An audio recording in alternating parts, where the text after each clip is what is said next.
If you want to know exactly how the US managed to enter Venezuela with their special military forces, just watch and see what happened here. In fact, you will also see how they managed to evade the eyes of the Chinese-made air defense system that was installed to make sure that the US does not enter Venezuela. Watch and see the world's smartest, the world's most intelligent military operation ever carried out. Why is the United States actively preparing for war in the Southern Caribbean? To answer that, we have to look at the massive reactivation of Cold War infrastructure that has been dormant for decades. What is happening at the Roosevelt Roads Naval Station in Puerto Rico? Once the largest U.S. naval base in the world, this facility was closed in 2004. But reports indicate it is being rapidly brought back online. The U.S. military is turning this civilian zone back into a forward operating base. And what about the Henry E. Rolson Airport? Located in the U.S. Virgin Islands, this isn't just for tourists anymore. It is being transformed into a logistics hub to support heavy military transport. But why is the U.S. doing this right now? There are two main triggers. Is it because of Russia and China? Yes. Intelligence suggests that Moscow and Beijing are not just visiting Venezuela, they are attempting to set up permanent military bases. The U.S. sees this as an existential threat, a violation of the Monroe Doctrine that they cannot ignore. Is it about the oil? Absolutely. We are already seeing the precursor to war. U.S. Coast Guard helicopters have been spotted intercepting and seizing oil tankers leaving Venezuelan waters. They are choking off the regime's cash flow before the real shooting starts. If an attack happens, what ships are already in position near Puerto Rico? The U.S. Navy has assembled a specific kill chain. They're using the USS Jason Dunham Arleigh Burke-class destroyer. Its role isn't just guided missile destroyer, it is also an electronic warfare machine. The Jason Dunham is there to jam Venezuelan communications and blind their coastal radars. They are the first line of attack to confuse the enemy. And why is the U.S. Stockdale there? The Stockdale is the shield. Equipped with advanced Aegis missile defense systems, its job is to shoot down any anti-ship missiles Venezuela fires back at the fleet. But how do we know this is an invasion and not just a blockade? Because of the USS Iwo Jima. It is a massive amphibious assault ship. You don't bring this ship unless you plan to put boots on the ground. It is designed to launch waves of Marines onto a hostile beach. But the U.S. isn't just attacking from the north. They are using the island nation of Trinidad and Tobago to close the back door. But how are they using Trinidad? The U.S. Navy is using these waters to blockade the Gulf of Paria. Here is USS Gravely, it is Hunter. The Gravely acts as a sentinel, ensuring no Venezuelan submarines or fast boats can escape into the Atlantic to threaten shipping lanes. And what is the U.S. Lake Erie doing?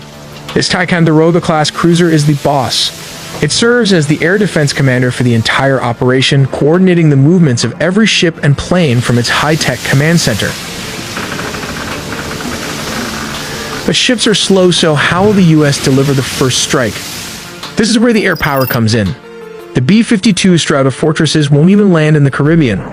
They will fly straight from the continental United States, deliver their massive payload of cruise missiles, and return home without ever touching the ground.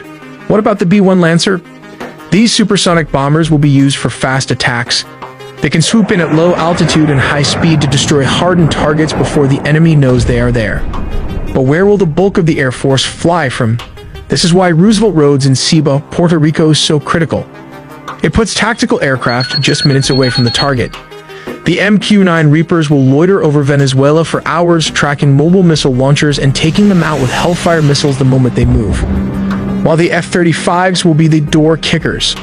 Their job is to penetrate Venezuelan airspace undetected and destroy the S-300 air defense batteries so the other planes can fly safely. Here are VU-22 Osprey speed and versatility. These tilt-rotor aircraft will launch from the USS Iwo Jima and Puerto Rico to insert Special Forces teams deep behind enemy lines. But all that firepower will need fuel, so the KC-130s, these tankers will orbit near the combat zone, allowing the F-35s and other jets to stay in the fight for hours without returning to base. And finally, why the C-17 cargo transports for logistics? You can't fight a war without supplies. The C-17s will be flying non-stop into Roosevelt Roads and Henry E. Rolson Airport, bringing in the tanks, the ammo, and the troops needed to sustain the attack. So, is the attack inevitable? When you see the bombers on standby, the amphibious ships in position, and the forward bases being reactivated, it looks like the decision has already been made. We will take a look at different scenarios and strategies from both sides.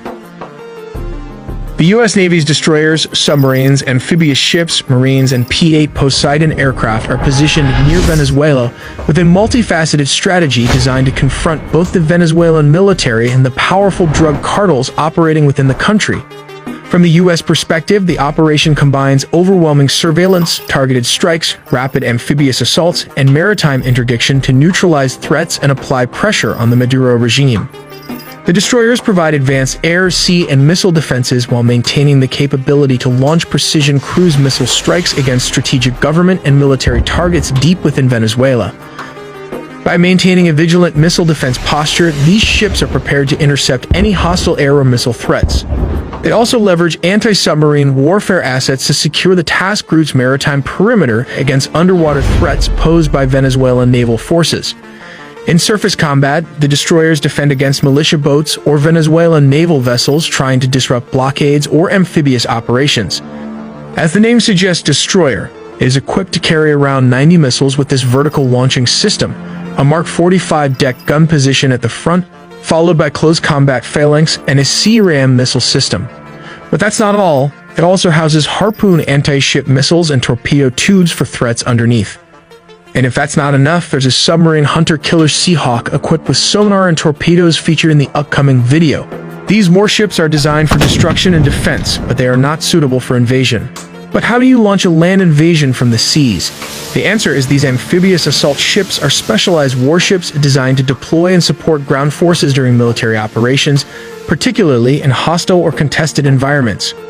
They resemble small aircraft carriers but are primarily focused on launching and supporting helicopters, vertical or short takeoff and landing VTOL aircraft like the MV-22 Osprey and F-35B Lightning, and amphibious landing craft. The amphibious ships carry thousands of Marines trained for quick expeditionary raids and large-scale amphibious assaults. These Marines would execute precision strikes on cartel strongholds, government command centers, or key coastal infrastructure. Their urban combat training equips them to seize airports, communication hubs, and other critical points, potentially working in concert with opposition forces inside Venezuela. Here comes the nuclear-powered attack submarine operates covertly and silently along Venezuela's maritime approaches. It collects vital intelligence by intercepting communications and monitoring naval activity.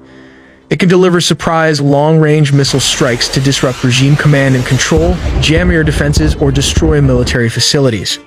Its presence also deters any third-party naval reinforcements from countries like Russia or Iran, complicating any attempt to bolster the Maduro regime. The P-8 Poseidon aircraft extend the task force's eyes and ears over a vast area. They conduct continuous intelligence, surveillance, and reconnaissance flights deep into Venezuelan airspace and waters, tracking air defense installations, military movements, and cartel smuggling operations. These aircraft work closely with surface and underwater naval assets to designate targets for missile strikes and monitor submarine activity. They are also capable of electronic warfare operations to disrupt Venezuelan communications and command networks, limiting the regime's operational responsiveness. But why is a single submarine a huge threat to an entire navy? The answer is these torpedoes. So let's take a look at how it works. Pressurized air propels the torpedo toward its target. Step number 2. The piston engine with propellers maximizes the torpedo's speed. Step number 3. It trails a wire plugged into the weapons systems aboard the sub using data to navigate. Step number 4. The torpedo accelerates to 32 knots over 35 miles an hour with a range of 8 miles or 12 kilometers. Step number 5. As it nears its target, the wire is cut and its sonar takes over navigation. Step number 6. If the torpedo misses its target, it can circle back and starts hunting the target with its sonar. This one torpedo has the explosive power of 1,200 pounds of TNT, and I guess you do not want to be at the receiving end of this weapon. But reports suggest that new breed of Barracuda torpedo or supercavitating are going to be the latest upgrades. But how would Venezuela's counter the U.S. command of the seas? Well, the military and cartels prepare to defend the regime and preserve their control through a mix of conventional and asymmetric tactics. The Venezuelan military, although smaller and technologically less advanced, relies on knowledge of local geography, layered air defense sites, and large-scale militia mobilization, reportedly numbering over 4.5 million, to counter amphibious assaults and defend key infrastructure. The military employs coastal and naval patrols to challenge U.S. naval operations and uses missile systems to threaten incoming aircraft and ships. The Venezuelan cartels, deeply intertwined with some military elements, use their familiarity with the terrain, fast boats, and smuggling networks to complicate maritime interdiction. Their tactics include evading surveillance through irregular routes, blending with civilian traffic, and leveraging the dense jungle terrain for cover against raids. Thus, the likely conflict scenario involves layered U.S. efforts to monitor and interdict cartel trafficking by leveraging aerial surveillance and naval interdiction, combined with submarine strikes and missile attacks against regime military infrastructure to degrade their response capability. While U.S. amphibious forces would act decisively to seize strategic points, suppress resistance, and isolate Maduro's loyalist elements, this is how Venezuela would mount a hybrid defense combining conventional military resistance, local militia networks for asymmetric warfare, and cartel tactics to sustain illicit operations and slow U.S. advances. This complex confrontation reflects both sides' strategic priorities. The U.S. pushes to dismantle narcotics networks and exert regime change pressure with overwhelming technological and tactical superiority, while Venezuela relies on numerical militia mobilization, intimate knowledge of the terrain, and asymmetric tactics to counterbalance its technological and firepower disadvantage. And finally, here comes Russia. Russia is likely to supply Venezuela with long-range drones like the Shahed and Geran drones. The drones could be deployed by Venezuela for covert strikes against U.S. assets, leveraging their loitering capabilities to conduct precision attacks on airfields, command centers, or logistics hubs. This would be part of a broader strategy to counter U.S. military pressure and project asymmetric threat capabilities. We also made a deep dive into the sea, air, and land components of the nuclear triad, so subscribe for more videos to not miss a beat.